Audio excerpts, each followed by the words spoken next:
Votre journal de la fin de journée, c'est Europe Soir. Laurent Bazin. Invité d'Europe Soir, Marlène Schiappa, bonsoir. Bonsoir. Secrétaire d'État chargée de l'égalité entre les hommes et les femmes. Vous avez reçu il y a une demi-heure le rapport de 5 députés sur la verbalisation notamment du harcèlement de rue. Il propose une contravention de 90 €. Vous confirmez que cette contravention sera bien dans la loi fin mars ? Absolument. La verbalisation du harcèlement de rue, la création du délit d'outrage sexiste et sexuel sera dans la loi que je présenterai effectivement en mars. Avec une contravention. L'idée, c'est d'aller vers une contravention de classe 4, donc d'un montant de 90 à 750 € selon si elle est payée immédiatement ou après des relances par courrier. Donc autrement dit, celui qui sera pris, ou celle qui sera pris en flagrant délit, j'imagine, devra acquitter 90 € ou bien recevoir par courrier ou par procédure judiciaire. C'est exactement ça, où on paye l'amende sur place au policier ou à la policière qui vient de constater en flagrant délit l'outrage sexiste ou sexuel, ou alors on reçoit un certain nombre de relances et ça peut aller jusqu'à 750 € en tout. Qu'est-ce que vous voulez punir exactement ? Eh bien, c'est une bonne question. L'outrage sexiste et sexuel. Donc, ce sera la définition légale du harcèlement de rue, comme on l'appelle dans le langage courant. Et donc, ces 5 députés qui viennent de tous horizons politiques, qui sont dans un groupe de travail que j'ai installé il y a quelques mois, nous ont proposé une définition de l'outrage sexiste ou sexuel. Donc, c'est tous les actes qui créent des situations humiliantes, malaisantes, intimidantes pour les femmes ou les hommes au demeurant dans l'espace public.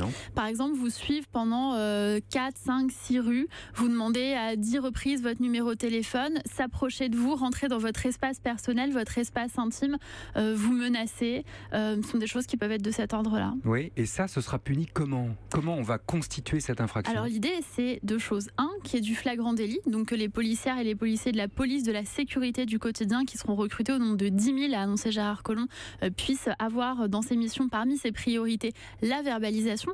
Et la deuxième chose, c'est que moi, mon but, c'est pas de mettre le plus d'amendes possible, c'est d'avoir le moins de harcèlement de rue possible.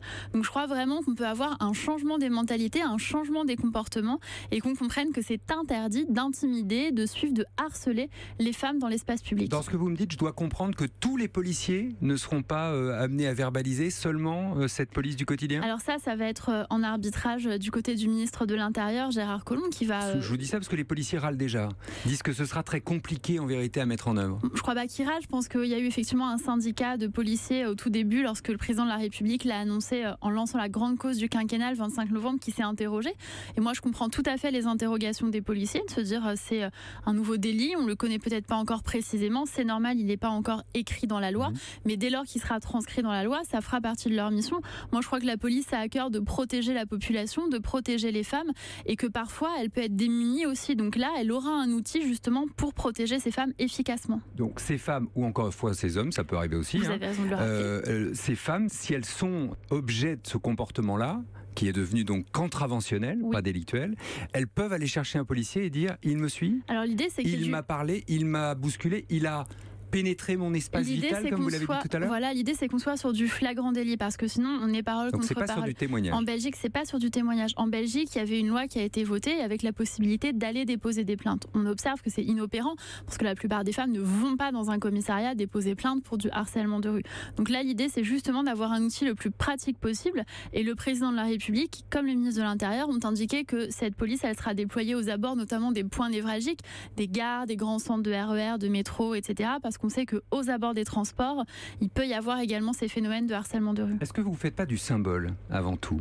On fait aussi du symbole, mais pas uniquement. Mais je l'assume, on fait d'une part une loi qui sera applicable avec véritablement des amendes, et on le verra au bout de quelques mois d'application. Mais on sera vigilant à ça, parce qu'il y a beaucoup de contraventions qui n'ont pas été appliquées. Je vous donne un exemple, ça n'a rien à voir, pardon. Je passe vraiment du coq à l'âne. 2007, il y a une loi qui passe qui prévoit de punir le fait de fumer dans un lieu public, 67 €.